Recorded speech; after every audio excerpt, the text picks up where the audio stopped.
প্রিয় দর্শক, আপনারা যে যেখানে আছেন প্রীতি ও শুভেচ্ছা জানাচ্ছি জন্মভূমি নিউজ টিভি থেকে। যথারীতি আজকের শিরোনাম অনুষ্ঠানে আপনাদের কাছে সর্বশেষ বিভিন্ন খবরের অংশ বিশেষ, বিশেষ করে শিরোনামগুলি শোনাচ্ছি। প্রথমে যে বিষয়টি বলতে চাই সেটা হলো মার্কিন যুক্তরাষ্ট্রের প্রেসিডেন্ট ডোনাল্ড ট্রাম্প। আপনারা জানেন গত এক সপ্তাহ বা 10 দিন আগে, সম্ভবত এক সপ্তাহ আগে, তিনি 19টি দেশের উপর নিষেধাজ্ঞা, ভ্রমণ নিষেধাজ্ঞা জারি করেছিলেন। সেই 19টির সঙ্গে আজ তিনি আরো 7টি দেশকে যোগ করেছেন। এই 7টি দেশ মধ্যপ্রাচ্য এবং আফ্রিকার কয়েকটি দেশ মিলে যে দেশগুলি, সেগুলির নাম বলছি আপনাদের কাছে। সেটা হলো বুরকিনা ফাসো, মালি, নাইজার, দক্ষিণ সুদান, সিরিয়া, লাওস ও সিয়েরা লিওন। এই 7টি দেশ, একটি বাদে লাওস এশিয়া এবং বাকি সবগুলি দেশই মধ্যপ্রাচ্য এবং আফ্রিকায়। এই নিয়ে দেশের সংখ্যা দাঁড়ালো 26টি, যারা আমেরিকায় আসার নিষেধাজ্ঞা জারি করলো প্রেসিডেন্ট ডোনাল্ড ট্রাম্প। আগেই বলেছি, বা গতকালকের শিরোনামে বলেছিলাম যে ডোনাল্ড ট্রাম্প প্রায় প্রতিদিনেই নিত্য নতুন বিভিন্ন আদেশ জারি জারি করছে। সেটা হোক ইমিগ্রেশনের বিষয়, এটা হোক বিভিন্ন দেশের উপর ভিসা নিষেধাজ্ঞা, শুল্ক আরোপের বিষয়, অথবা যে বিষয়টি যেটা ফেডারেল যে সমস্ত সুযোগ সুবিধা অভিবাসীরা গ্রহণ করেন, সেই সুযোগ সুবিধার দড়ি টানা হচ্ছে। একদম টাইট সিচুয়েশনে চলছে এবং সেটা কন্টিনিউ চলছে। সেই সেই বিষয়টি অত্যন্ত উদ্বেগের কারণ হয়ে হয়ে দাঁড়িয়েছে। এখন দেশের বিষয়ে কিছু বলতে চাই, সেটা হলো যে তারেক রহমান দেশে আসবেন। তিনি বলছেন দেশে আসবেন। এর আগে ফখরুল ইসলাম আলমগীর মহাসচিব, তিনি বলেছিলেন আজ লন্ডনে একটি অনুষ্ঠানে আনুষ্ঠানিকভাবে তারেক রহমান লন্ডন প্রবাসী বাংলাদেশিদের কাছ থেকে বিদায় নিয়েছেন এবং তিনি বলেছেন তিনি 25 তারিখে দেশে আসছেন। এবং তিনি এও জানিয়েছেন যে তিনি যেদিন যাবেন সেদিন যেন কোনো প্রবাসী বিমানবন্দরে তাকে বিদায় জানাতে না যায়, তাতে করে দেশের ভাবমূর্তি নষ্ট হতে পারে, বিঘ্ন ঘটতে পারে বিভিন্ন বিষয়ে এয়ারপোর্টের। সেই জন্য তিনি তাদেরকে সেখানে না যাওয়ার জন্য অনুরোধ করেছেন। দেশের আরেকটি খবর যেটি আলোচিত এবং সকলেই জানতে চায় সর্বশেষ পরিস্থিতি সম্পর্কে, হাদি, এখন আপনারা জানেন যে ইনকালাব মঞ্চের ওসমান হাদি, তিনি এখন সিঙ্গাপুরে। কিন্তু আজকে একটি খবর বের হলো, যেটি বলা হচ্ছে যে সিঙ্গাপুর থেকে তাকে হয়তো যুক্তরাজ্যে, মানে লন্ডনে নেওয়া যেতে পারে কিনা সেই বিষয়টি তারা বিবেচনা করছে। এই কারণেই তার একটি বড় ধরনের খুব স্পর্শকাতর অপারেশন হতে পারে তার মাথায় বা ব্রেইনে। সেই বিষয়টির জন্য সিঙ্গাপুর যে ধরনের প্রস্তুতি, তার চেয়ে বেটার কিছু হতে পারে যুক্তরাজ্যে, তাই তার জন্যই এই বিষয়টি বিবেচনা করা হচ্ছে। আরো একটি বিষয় আপনাদেরকে বলি, গতকাল বলেছিলাম যে অস্ট্রেলিয়ার সিডনির সৈকতে যে জঙ্গি হামলা হয়েছে, সেই জঙ্গি হামলার যে ব্যক্তি আকরাম, সে পাকিস্তানি বংশোদ্ভূত বলে আগে বলা হয়েছিল, কিন্তু এখন সর্বশেষ যেটা জানা যাচ্ছে তিনি পাকিস্তানি নন, ভারতীয় মুসলিম, ভারতীয় বংশোদ্ভূত।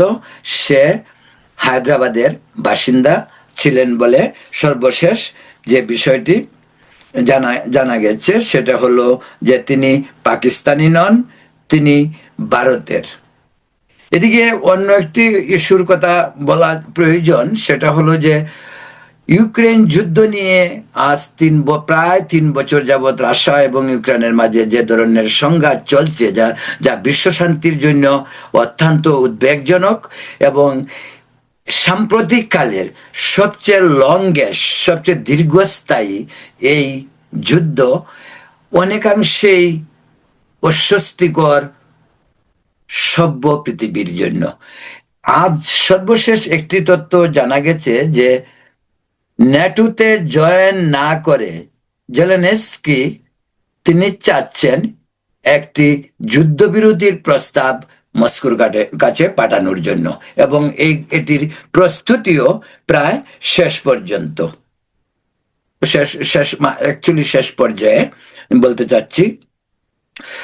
প্রিয় দর্শক, আপনারা দেখছেন জন্মভূমি টিভিতে আজকের শিরোনাম। আরেকটি মজার ঘটনা বা খবরও বলা যেতে পারে, এবং ঘটনা যেভাবেই নেওয়া যেতে পারে, সেটা হলো যে ভারতের শত্রু বলে কথিত পাকিস্তান রাশিয়া থেকে তেল কেনার জন্য প্রস্তুতি নিচ্ছে, এমন খবরে মার্কিন যুক্তরাষ্ট্র অত্যন্ত উদ্বেগ প্রকাশ করেছে। আপনারা জানেন, রাশিয়া থেকে তেল কেনা নিয়ে ভারত মার্কিন সম্পর্ক একেবারেই তলানিতে যায়, এবং এ নিয়ে বিভিন্ন ধরনের খবর। একবার শোনা যাচ্ছে ভারত তেল কিনবে না, আর আমেরিকাকে কথা দিয়েছে। আবার সম্প্রতি পুতিন ঘুরে গেলেন, রাশিয়ান প্রেসিডেন্ট ইসেতে ভারতে। কিন্তু ভারত কিন্তু কখনোই বলছে না যে তারা রাশিয়া থেকে তেল কিনবে না। তারা কন্টিনিউ তেল কিনছে, এবং সেই তেল এমনকি ভারত রিফাইন্ড করে সেই তেল ভারত অন্যান্য দেশের কাছে বিক্রি করছে, ইনক্লুডিং ওয়েস্টার্ন ইউরোপের বিভিন্ন দেশের কাছে। এই খবরটুকু মার্কিন প্রশাসনের কাছে রয়েছে। কিন্তু মজার বিষয় আরেকটি, পুতিন নিজে বলেছে যে আমেরিকা নিজেও রাশিয়ার থেকে তেল কিনেন। কিন্তু আমেরিকা যদি রাশিয়ার থেকে তেল কিনতে পারে, তে ভারত যদি রাশিয়ার থেকে তেল কিনে, তাহলে আমেরিকার এত জ্বালা উঠে কেন? মানে এটা পরিষ্কার কথা। তিনি সেটা গত সপ্তাহে নয়াদিল্লি এসে তিনি সেই কথাটি বলে গেছেন। তিনি বলছেন যে আমরা যদি রাশিয়ার কাছ থেকে তেল আমেরিকা কিনতে পারে, তাহলে ভারত কেন কিনতে পারবে না? আরো একটি বিষয় আপনাদেরকে বলি, ইদানিং এই ভারত পাকিস্তান সম্পর্ক আপনারা জানেন সবসময় তেলে বেগুনে। এই সম্পর্কের মাঝে আরো গীতাহুতি দিচ্ছে তালেবানের গীতাহুতিটা এইরকম যে আপনারা জানেন যে তালেবানের পররাষ্ট্রমন্ত্রী, বাণিজ্য মন্ত্রী, শিল্পমন্ত্রী ঘুরে গেলেন নয়াদিল্লি। আজকে তালেবানের যে মন্ত্রী, স্বাস্থ্যমন্ত্রী, তালেবানের স্বাস্থ্যমন্ত্রী তিনি নূর জালাল জালালি, তিনি নয়াদিল্লি এসেছেন 3 দিনের সফরে। নয়াদিল্লিতে বিভিন্ন বিষয় নিয়ে কথাবার্তা বলবেন। সম্ভবত যেহেতু তিনি স্বাস্থ্যমন্ত্রী, সে স্বাস্থ্য সম্পর্কিত বিভিন্ন বিষয় নিয়ে কথা বলবেন। কারণ একটি বিষয় আপনাদেরকে জানিয়ে রাখি, কাবুল সহ আফগানিস্তানের বেশ কয়েকটি শহরে ভারতের নিয়ন্ত্রিত অনেকগুলি হসপিটাল, যেগুলি কর্মরত, ডাক্তার থেকে শুরু করে হসপিটালগুলি ভারতীয়দের দ্বারা কর্মরত, এবং ভারতের কেন্দ্রীয় সরকারের অর্থনৈতিক সহযোগিতায় ওই হসপিটালগুলি গড়ে উঠেছে। প্রিয় দর্শক, তো এটা একটি বিষয় অন্যরকম ইস্যু। যে ইস্যুটা এইরকম যে পাকিস্তান যেখানে ভারতের সঙ্গে শত্রুতার সম্পর্ক, সেখানে আফগানিস্তানের সাথে ভারতের কূটনৈতিক সম্পর্কই ছিল না প্রায় গত 1.5 বছর 2 বছর।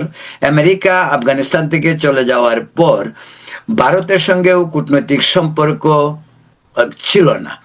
এখন ভারতের সঙ্গে কূটনৈতিক সম্পর্কই শুধু না, বাণিজ্য, সংস্কৃতি, শিক্ষা, স্বাস্থ্য খাত এবং তাদের বিভিন্ন ধরনের ইনফ্রাস্ট্রাকচারের যে কাজগুলি, প্রায় সবগুলি ভারত তার হাতে নিয়েছে। সেখানে চায়নার খুব একটা সুযোগ চায়নার নেই। কারণ আফগানিস্তানের আরেকটি সমস্যা হলো কি, আফগানিস্তানের সাথে কিন্তু চায়নার সম্পর্ক খুব একটা ভালো না। কারণ এই কারণেই, যেহেতু চায়না পাকিস্তানের সঙ্গে একেবারে হৃদয় থেকে গেঁথে আছে, সেখানে বিভিন্ন উন্নয়নমূলক কাজে অংশ নিচ্ছে। আপনারা বোধহয় নিশ্চয়ই খবর মাঝে মাঝে দেখেন যে তালেবান চাইনিজদের উপর অ্যাটাক করে, বেলুচিস্তানের বিদ্রোহীরা চাইনিজদের উপর অ্যাটাক করে, এবং অনেক চাইনিজ ওইখানে মারাও গিয়েছেন। বিভিন্ন কারণেই ক্রমান্বয়ে পাকিস্তানের সঙ্গে আফগানিস্তানের সম্পর্কটি শীতল হয় এবং এই সম্পর্ক এখন ভয়াবহ সংকটে, যেহেতু দুটি দেশের মাঝে দীর্ঘ সীমান্ত, স্থল সীমান্ত রয়েছে, সেখানে প্রায় প্রতিদিনই বিভিন্ন ধরনের হামলা হচ্ছে এবং সেই হামলাগুলিতে অনেক লোক মারা যাচ্ছে। সেই বিষয়টি একেবারে পরিষ্কার বলা যেতে পারে। আরো একটি বিষয় আপনাদেরকে বলি যে আমাদের প্রতিবেশী দেশ মায়ানমারের, আপনারা জানেন অং সান সুচি, যিনি নোবেল বিজয়ী ছিলেন, শান্তিতে নোবেল পেয়েছিলেন অনেক আগে, একাধিকবার তিনি মায়ানমারের রাষ্ট্র ক্ষমতায় এসেছেন। আবার মায়ানমারের সামরিক জুন্টা সরকার তাকে জেলে পুরেছে। তিনি এখন পর্যন্ত তিনি জেলে, কিন্তু তার জীবন সংখ্যায় তিনি কি আদৌ বেঁচে আছেন কিনা সেই নিয়ে জল্পনা কল্পনা, বিভিন্ন ধরনের গুজব ছড়িয়ে পড়ছে মায়ানমার জুড়ে এবং বহির্বিশ্বে। বিষয়টি অত্যন্ত উদ্বেগের কারণ এই কারণেই যে তার সন্তানরাও পর্যন্ত এই বিষয়টিতে উদ্বেগ প্রকাশ করেছে। সন্ত্রাসী সংগঠন আলফা, আলফা হলো আসামের, ভারতের 7 সিস্টারের অন্যতম যে রাজ্য সেটি হলো আসাম। সেই আসামের পরেশ বড়ুয়া কে নিয়ে এক ধরনের আলোচনা এসেছে। আলোচনাটা এরকম বলা যেতে পারে, সেটা হলো পরেশ বড়ুয়া ঢাকায়, তাকে অস্ত্র হিসাবে কি বাংলাদেশ ব্যবহার করবে কিনা। যে অস্ত্র বলতে এইটাই যে পরেশ বড়ুয়া আমাদের হাতে এখন ভারতের সঙ্গে 7 সিস্টার বা বিভিন্ন ইস্যু ভিত্তিক আলোচনা করতে চায় কিনা এবং পরেশ বড়ুয়াকে সে মানে এই অস্ত্র হিসাবে, ওয়েপন হিসাবে ব্যবহার করা যায় কিনা, সেই বিষয়টি নিয়ে ভারতের উদ্বেগ বেড়েছে। আপনাদেরকে আরো একটি কথা বলে রাখি, ভারতের এই উদ্বেগ অনেকাংশেই পাকিস্তান, চায়না এবং কি বলে পাকিস্তান, চায়না এবং অন্যরা উৎসাহিত করছে কিনা এ নিয়ে নয়াদিল্লির উদ্বেগ অনেক বেশি বেড়েছে। আরো একটি বিষয় আপনাদেরকে জানাতে চাই, সেটা হলো যে ইমরান খানের অবস্থা জানেন নিশ্চয়ই আপনারা। তার 3 বোন সম্প্রতি তার সঙ্গে দেখা করতে গিয়েছিল, প্রথমবার ব্যর্থ হলো, দ্বিতীয়বার ব্যর্থ হলো, তৃতীয়বার তারা যখন জেল গেটে অনশন শুরু করেন যে তার ভাইয়ের সঙ্গে দেখা না করে তারা ফিরবে না, তখন তাদের বোনদের একজনকে ইমরান খানের সঙ্গে সাক্ষাতের সুযোগ দেওয়া হয়েছিল। যদিও ইমরান খানের 2 পুত্র তারা তার বাবার সঙ্গে দেখা করতে পারেনি বলে তারা এখনো অত্যন্ত উদ্বেগ প্রকাশ করছে এবং ইমরান খানের ভবিষ্যৎ কি সেটা নিয়েও তারা উদ্বিগ্ন। বিশেষ করে ইমরান খানের যে রাজনৈতিক দল, সেই দল প্রায় প্রতিদিনেই পাকিস্তানে বিভিন্ন ধরনের বিক্ষোভ, সমাবেশ এই সমস্ত করে যাচ্ছে এবং সেই বিক্ষোভের ফলে পাকিস্তানের যে আইন শৃঙ্খলা বা পাকিস্তানের কেন্দ্রীয় সরকার এবং সামরিক জান্তা তারাও বেশ উদ্বিগ্ন। আরেকটি মজার বিষয় বলি যে আপনারা সকলেই জানেন যে স্ট্যাচু অফ লিবার্টি আমাদের নিউ ইয়র্কে, এটাই আমেরিকার অভিবাসী মানুষের স্বাধীনতা একটি প্রতিকৃতি বলতে পারেন। সেই স্ট্যাচু অফ লিবার্টির আদলে দক্ষিণ ব্রাজিলে, সাউথ আমেরিকার দক্ষিণ ব্রাজিলের একটি শহরে স্ট্যাচু অফ লিবার্টি সেখানে স্থাপন করা হয়েছে একটি পার্কে।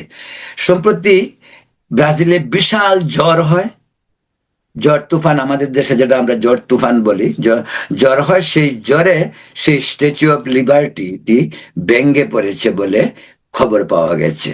প্রিয় দর্শক, আপনারা শুনছেন সপ্তাহ জন্মভূমি টিভি থেকে আজকের সর্বশেষ বিভিন্ন খবরের শিরোনামগুলি। আরেকটি শিরোনামও খুব ইন্টারেস্টিং, সেটা হলো মার্কিন যুক্তরাষ্ট্র পাকিস্তানের সেনাবাহিনীকে প্যালেস্টাইনে পাঠানোর একটি পরিকল্পনা হাতে নিয়েছে। এই পরিকল্পনায় পাকিস্তান পড়েছে উভয় সংকটে। উভয় সংকট এই কারণেই যে পাকিস্তানের সেনা প্রধান আসিম মুনিম, যিনি যিনি ছিলেন খুব ক্লোজ, এক কথায় জিনিসটাকে আর একটু অন্যরকম ভাবে বুঝিয়ে বললে যে পাকিস্তানে প্রধানমন্ত্রী থাকুক, মন্ত্রিসভা থাকুক, পার্লামেন্ট থাকুক, যাই থাকুক, তারপরেও পাকিস্তানের সেনাবাহিনী এবং পাকিস্তানের গোয়েন্দা সংস্থা আইএসআই তারা কিন্তু সবসময়ই সরকারের উপর একটি প্রভাব বিস্তার করে, এমনকি সরকার তাদের দ্বারাই নিয়ন্ত্রিত হয় বলে সকলেই জানে, এবং এটা নিয়ে বেশ আলোচনা হয় বিশ্ব বহির্বিশ্ব সর্বত্র এবং পাকিস্তানের ভিতরেও। তো সেই পাকিস্তান পড়েছে একটি সংকটে, যেহেতু মুনিরের সাথে ট্রাম্পের একটি সম্পর্ক গড়ে উঠেছে বন্ধুত্বের।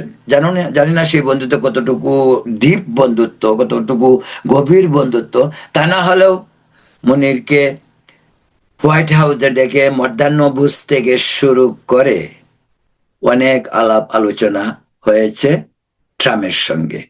এটা পাকিস্তানের একজন সেনা প্রধানের জন্য অনেক বড় পাওনা। এই প্রেক্ষিতেই এখন ট্রাম্প চাচ্ছে পাকিস্তানি আর্মিকে প্যালেস্টাইনে পাঠানোর জন্য, কিন্তু এই বিষয়টিতে পাকিস্তান সেনাবাহিনীও একটু নড়েচড়ে বসেছে, এই কারণেই যে এই প্রেক্ষিতে পাকিস্তানের ভাবমূর্তি কি হইতে পারে, আর এই যে উভয় সংকটে পাকিস্তান, এই উভয় সংকট থেকে পাকিস্তানকে মুক্তি পাওয়ার কি সলিউশন, সেটাও ভাবতে হবে। আরো একটি বিষয় আপনাদেরকে জানিয়ে রাখি, ভারতের প্রধানমন্ত্রী নরেন্দ্র মোদী গিয়েছেন ইথিওপিয়ায়। সেখানে তিনি পেয়েছেন ইথিওপিয়ার সবচেয়ে বড় রাষ্ট্রীয় পদক, সম্মানসূচক প্রেসিডেন্ট পদক পেয়েছেন। সেখানে ইথিওপিয়ার শাসক মোদীকে এই সম্মানে সম্মানিত করেছেন বলেও একটি খবর পাওয়া গেছে। এখন পর্যন্ত প্রিয় দর্শক, এখন পর্যন্ত আমাদের এখানে এইটুকুই খবর। তো সর্বশেষ আরো একটি খবর দিয়ে আজকের এই অনুষ্ঠান আমি শেষ করতে চাই, সেটা হলো ওমান উপসাগরে ইরান একটি তেলবাহী জাহাজকে আটক করেছে। এর কারণ হলো এই জাহাজে প্রায় 60 মিলিয়ন টন তেল রয়েছে, যেটি অবৈধ। এই অবৈধ তেল কোথায় যাচ্ছে সেটার জন্যই এই বিশাল জাহাজটি ইরান কর্তৃপক্ষ আটক করেছে বলে সর্বশেষ তথ্যে জানা গেছে। প্রিয় দর্শক, আপনারা শুনছিলেন জন্মভূমি টিভিতে আজকের খবরের শিরোনাম। এই অনুষ্ঠানটি আমরা নতুন শুরু করেছি। প্রথম প্রথম হয়তো একটু আপনাদের কাছে অন্যরকম লাগতে পারে। আশা করি প্রোগ্রামটি আপনাদের ভালো লাগবে, কারণ এই প্রোগ্রামে আমরা এমন সব খবরেই নির্বাচন করি যে সমস্ত খবর অধিকাংশই আমাদের দেশের কাগজে, পত্রিকায়, প্রিন্ট মিডিয়া, ইলেকট্রনিক মিডিয়ায় কম দেখা যায়। তা আপনাদের যদি ভালো লাগে নিশ্চয়ই আপনারা কমেন্টে মতামত করতে পারেন। আর এই আমাদের রতন তালুকদার লাইভ চ্যানেলের পাশাপাশি জন্মভূমি টিভি নিউজ, এটিও আমাদের একটি ইউটিউব চ্যানেল। আপনারা সম্ভব হলে আমাদের এই চ্যানেলটিও সাবস্ক্রাইব করতে পারেন এবং প্রতিদিন আজকের শিরোনাম নামে ব্যতিক্রমধর্মী খবর দেখতে পারেন।